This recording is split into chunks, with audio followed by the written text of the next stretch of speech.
श्रीराम मित्रांनो, तर आम्ही आलो होतो पुण्याले, कारण दुसऱ्या दिवशीची होती 19 फेब्रुवारी म्हणजे शिवजयंती. तर शिवजयंती निमित्त आम्हाला जायचं होतं शिवनेरी किल्ल्यावर, म्हणजे महाराजांची जन्मभूमी. लगेच तिथं मित्र आला पुणे स्टेशनवर घ्यायसाठी. तिथून लगेच गेलो त्याच्या गाडीवर बसून त्याच्या घरी. दिवसभर आराम केला, जेवण खावण केलं आणि संध्याकाळी जायचं होतं मग आम्हाला दगडूशेठ हलवाईच्या दर्शनासाठी. पुण्यात आलो, दगडूशेठ हलवाईचे दर्शन नाही केले म्हणजे लच झालं. संध्याकाळी गेलो, दर्शन केले. दर्शन बाकी एक नंबर झाले. लगेच बाहेर निघतात चौकात पाहिलं तर भाई पहिल्या दिवशीपासून शिवजयंतीची तयारी चालू होती. इथं शिवजयंतीचा माहोल लयच वेगळा आहे भाई. आणि बाकी बाकायदा बॅनर लय खतरनाक काम होतं. भोसरीत गेलो भाई रात्री 12 वाजता, म्हणजे 18 तारखेच्या 12 वाजताचा हा पूर्ण माहोल आहे. तुम्ही पाहू शकता, लयच खतरनाक.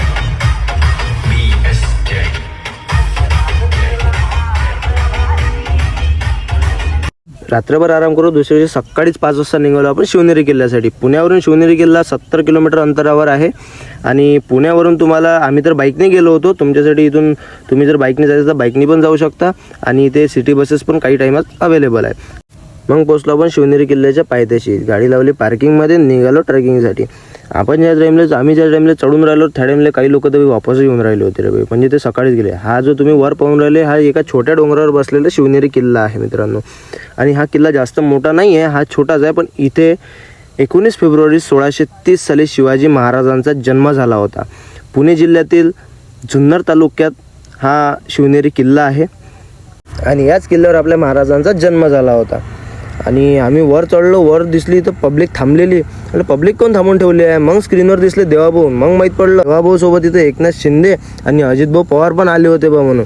आणि त्याचे होते बाई भाषणं चालू. थोडेसे ऐकले भाषणं, आम्ही तर स्क्रीनवरच पाहिलं बा, ते होते दूर.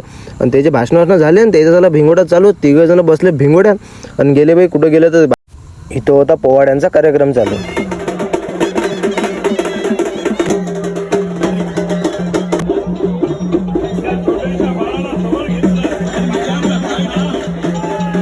आणि हे जे तुम्ही पाहताय तर याच्या एका दरवाज्यामधून दिसते तुम्हाला शिवाजी महाराजांची मूर्ती आणि एका दरवाज्यातून दिसते पाळणा. तिचे दर्शन वगैरे केले आणि लगेच निघालो आम्ही खालच्या रस्त्यानं. तर हा होता शिवनेरी किल्ला. शिवजयंती असल्यामुळे इथे थोडीफार गर्दी होती, बाकी दिवस इथे गर्दी राहत नाही. आणि या किल्ल्यावर तुम्हाला चढाईसाठी प्रॉब्लेमसुद्धा जात नाही, कारण हा जास्त उंच नाही आहे. आणि तुम्ही पण इथे नक्की विजिट करा. आणि तिथून खाली उतरल्यावर मारला गाडीला सेल्फ आणि निघालो. तर पोट्टे म्हणे इथून 70 किलोमीटर आहे म्हणे भीमाशंकर. मग एवढ्या जवळ भीमाशंकर असल्यावर 12 ज्योतिर्लिंगापैकी एक ज्योतिर्लिंग आहे. आणि खरंच तुम्ही मला सांगा, हे सोडायला पुरते का रे बाबा? म्हटलं चला रे बाई. मग बाई सण निघालो भीमाशंकरसाठी. काय तिथचा रोड आणि काय तिथचं अभयारण्य, एकच नंबर मजा आली बाई रोडनं तर. आणि जाता दिसलं ऊसाचं शेत, आणि ऊसाच्या शेतातून तोडला पोट्ट्यानं ऊस. आणि हे बा पोट्ट, हे ऊस खाया, हे गोल्या, ये जंगली है, पूरा जंगली है. ये अमरावती की दिखाई देना, देखो कैसा खा रहा, पूरा ही डाल रहा रे मुंह में रे. अरे रे देख रे इधर रे. अरे. मग पोचलो आम्ही भीमाशंकरमध्ये. तिथून लागलो आपण भीमाशंकरच्या दर्शनासाठी लाईनीत.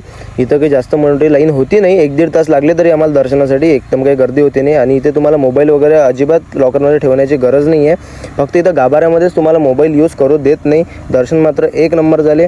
खाली आलो आणि निघालो आम्ही रिटर्नसाठी. मित्रांनो सोडलं आपल्याला ट्रॅव्हल्समध्ये. आणि पुण्यावरून भीमाशंकरसाठी तुम्हाला बसेस उपलब्ध आहे. आणि शिवनेरी किल्ला आणि भीमाशंकरसाठी तुम्हाला बाय रोडनेच पुण्यावरून जावं लागेल. आणि हा व्हिडिओ तुम्हाला कसा वाटला कमेंटमध्ये नक्की सांगा. चॅनलला सबस्क्राईब करा, व्हिडिओला लाईक करा, शेअर करा. जय श्रीराम.